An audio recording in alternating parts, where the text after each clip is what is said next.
And Jacob dreamed, and behold, a ladder set up on the earth, and the top of it reached to heaven. And behold, the angels of God were ascending and descending on it. So he dreamed, and he awoke and said, Surely the Lord is in this place, and I did not know it. And he was afraid and said, How awesome is this place!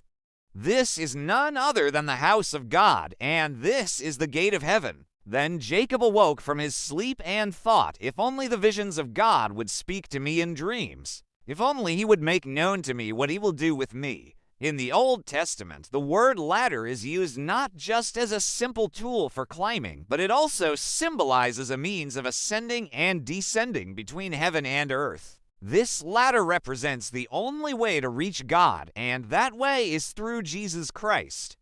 Before Jacob's journey to Haran, he stopped to spend the night in a place called Luz, or Bethel, which means house of God. There he had this incredible dream. But it wasn't just any dream. It was a divine vision, an unveiling of spiritual realities, a glimpse into the very heart of God's plan. When Jacob awoke, his first reaction was, Surely the Lord is in this place, and I did not know it. In other words, I didn't realize the presence I am experiencing right now is the very presence of the Lord. You see, Jacob had this experience at Bethel, the house of God, and yet he didn't recognize it immediately. But why? Why couldn't he recognize the presence of the divine in the place where God had chosen to meet him? The answer is found in the preceding verses. Just a few verses earlier, Jacob was described as one who deceives, a cheat and a liar, openly rebelling against his father Isaac and his mother Rebekah. Jacob was a man who struggled with deception, even trying to trick his blind father into giving him his blessing.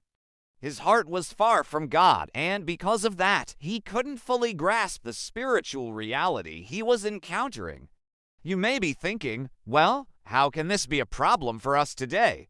We are not Jacob, and we certainly don't have the same struggles. But let me ask you this. How often do we find ourselves in spiritual experiences without recognizing them as such? How many times do we attend church services or pray without truly realizing that we are in the presence of the living God? Do we sometimes treat prayer like a mere formality instead of a profound communion with the divine? Our culture often emphasizes feelings over substance, but when it comes to our relationship with God, we must go beyond mere feelings and recognize His presence in our lives. This recognition brings both fear and joy. Fear because of our unworthiness and the